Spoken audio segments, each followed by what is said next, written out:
Hello everyone, it's Insta Live on Fry. This is Audrey Button from Safe Harbors of the Finger Lakes. I use the pronouns she, her, hers. And it is the first Friday of October. And it's October 1st actually. So if you haven't checked out our schedule for the month, we have 5 Fridays this month. So 5 topics. And they're all related to domestic violence since it is Domestic Violence Awareness Month.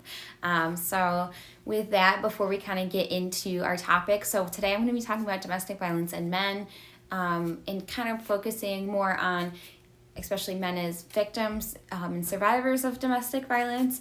And we'll kind of, get into that and what that looks like. And then, so before that, I just want to give a content warning as some of the material I'll be discussing may be sensitive to some, so please take care of yourself however you need to.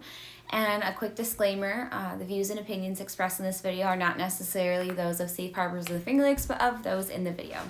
And so with that, let's get into the topic. And I really wanted to talk about domestic violence in men because of, the stigma and the normalization that exists around it. Happy Friday to you too, Sarah. Thank goodness it's Friday. And so, it's a really important topic. We're going to be covering a lot of important topics as well this month. I wish I had more Fridays sometimes in a month, but, this is some important information. So, I want to kind of give some, I don't like to use statistics and numbers all the time because people are more than a number, but it really shows the impact of violence, especially to specific groups and communities of people, and why it's so important to bring awareness and, support to these communities, okay, and groups of people. So, in general, about 1 in 9 men experience intimate partner physical violence, sexual violence, and or stalking in their lifetime. That is a lot of people. And that's by an intimate partner because we're focusing on domestic violence, okay? And, to go under that, 1 in 4 men have experienced some sort of physical violence specifically from an intimate partner at some point. And then 1 in 25 men have been injured by an intimate partner. There was some sort of injury from that physical violence. And then 1 in 7 men have experienced severe physical violence. So this is usually some sort of strangulation, or, anything like that that's severe enough that, requires, I guess, more medical attention than an injury like a cut or bruises, stuff like that. Not that any, injuries aren't, serious, but all, that was definitely, strangulation and stuff like that are definitely very serious. 1 in 18 men have been stalked by an intimate partner during their lifetime. And so it impacts men greatly, domestic violence does, and it's really important to recognize these numbers are probably actually wrong because men are not likely to report due to a lot of underlying things. And that includes some stigma and societal norms that we've put that define men and what men are supposed to be or not supposed to be. And, there are some myths that exist because of, these normalizations and stigma around these things. So, men, we are told as a society that men cannot be victims. That's extremely harmful because that's going to prevent men from coming forward or feel like they're going to be believed. Or disclosing to anybody, because if they are not seen as a victim in the eyes of society in the first place, they're not likely going to come forward because they're the fear of not being believed. So I believe, like I said, those numbers are actually incorrect. They're actually a lot higher than what's actually reported because of the normalization around men not being victims. But usually men are perpetrators, seen as perpetrators. So especially in the media, music, movies, TV shows, stuff like that, media tells us that men are just perpetrators and not the victims. And we know that's wrong. Violence does not discriminate against, any age, any race, any religion, especially any gender, identity, anything like that.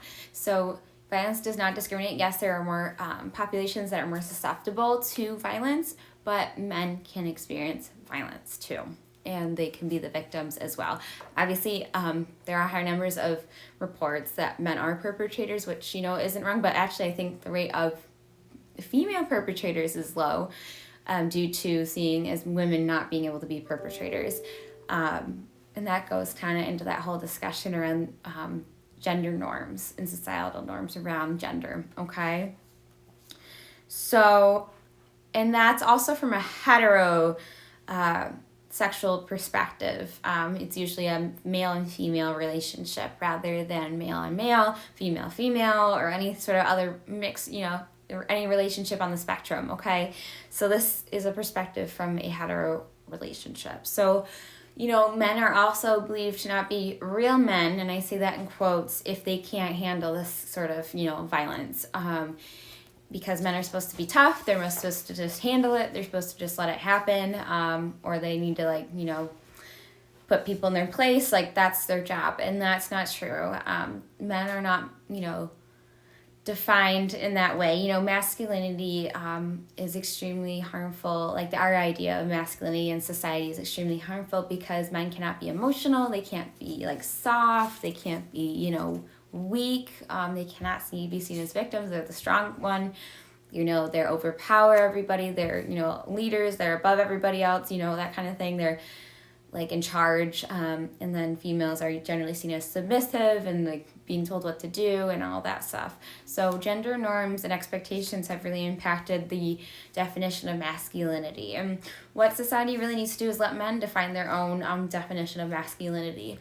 And, because that's preventing men from coming forward, and especially if it's a female perpetrating against a man, they're even more afraid to come forward because they should feel thankful that they got with somebody, or a girl or a female wanted them, and that's extremely harmful too. Okay. And, there's also a belief that men don't have the same access or opportunities to services as females. That is, they're supposed to have equal access. We're not supposed to discriminate based on any sort of identity. So men do have access to services. I mean, they're due to the stigma and gender norms, it might feel like you don't have access to it, but you should. And I still see it where men might come in and get asked for services and they seem embarrassed or nervous, feel like no one's going to believe them, but they do have access to those services, and definitely reach out to those services, and there's some out there. Okay. So what can you do to change this? Call people out when they make, remarks that are harmful to men, especially men as victims. Normalize that men can be victims of violence. Normalize and let them define their own masculinity, and just be supportive and let them know that there's resources out there if they want to utilize them, okay? So with that, I'm going to end our Instagram Live for today, but make sure you check out our topics for the rest of the month. And if you ever have questions, comments, concerns, you can always check, our social media, message us there, comment on stuff, or you can call us directly at our 24-hour hotline, which is 800-247-7273. You can always go to our website as well for more information about our services and what we offer, and that's www.shflny.org. And I hope you all have a great weekend. Happy Friday, and I will see you next week.